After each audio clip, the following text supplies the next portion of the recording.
it's me, your friendly neighborhood developer advocate, Olivia Vossen, here to talk more about ETAs, so keep watching.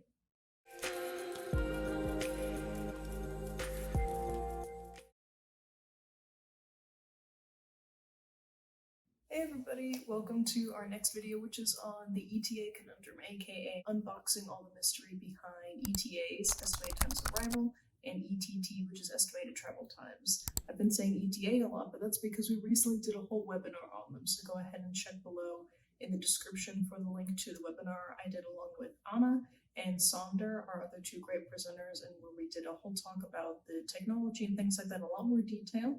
And we have an article on the ETA Conundrum, which is what I'm going to talk about, which is things like context for ETAs, as well as other tech details that can help you use our APIs to help improve ETAs for your application and your project. So keep watching. So first, some context. So today we're going to talk about not only ETAs, but most importantly, why inaccurate ETAs are so important, which is of course a driving force probably behind anybody watching this video in the first place, because inaccurate ETAs lead to a whole ton of problems.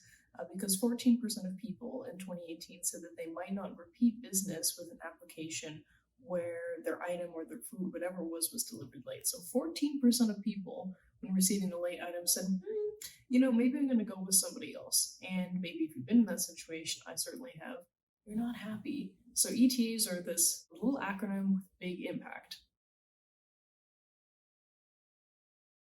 So now that we've talked about all of those factors that represent all the uncontrollable variables behind ETAs, let's talk about how to actually make ETAs a little bit more perfect, which is where we come in from TomTom.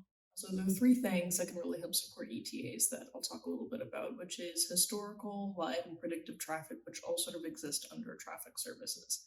So in other resources, maybe in the webinar, you've probably heard me talk a lot about historical traffic and something called speed profiles. And what speed profiles are basically collections of data on specific segments of road, because it's not like one road can represent a bunch of different situations in regards to traffic, in regards to average speed.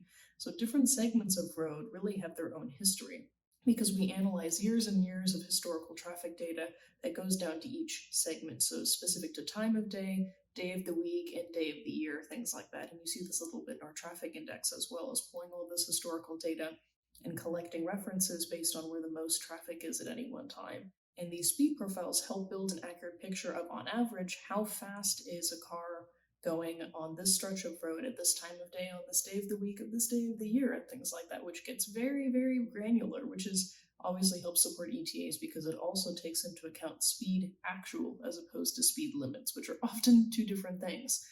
Sometimes in the case of heavy traffic, a car might actually be going slower than the speed limit, specifically at rush hour, specifically on freeways, for example. Rush hour on freeways can often lead to lots of slowdowns and stop-and-go traffic, versus on sort of long, winding stretches of road where people maybe tend to drive faster, even if it's a scenic route. And even if that's technically not the legal speed, people do realistically drive faster. Maybe that's the fastest route for that specific context because there's no traffic. So it all depends on the context. And then, of course, we have live traffic, which is updated every 30 seconds, and where we also get things like incident details, which are updated continuously as road hazards change, as accidents are created, or as jams come in and out of effect in different parts of cities and different times.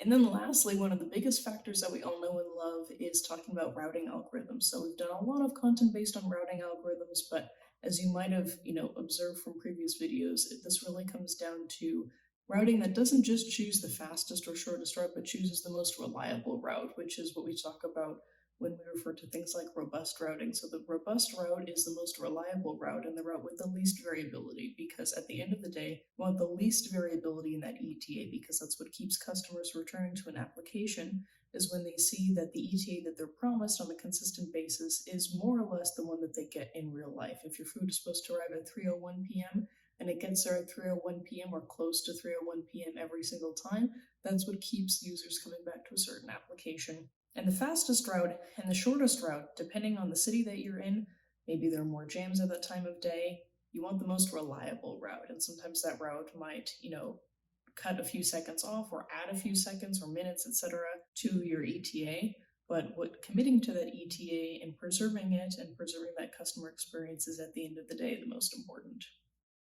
So hopefully this video gave you a little bit more context on all of the many factors that go into an ETA, both the ones that we can help and the ones that we can't, for preserving that commitment to that ETA that you make to users and help keep those users coming back to your application or your project or whatever that is for you. Thanks for watching and happy mapping!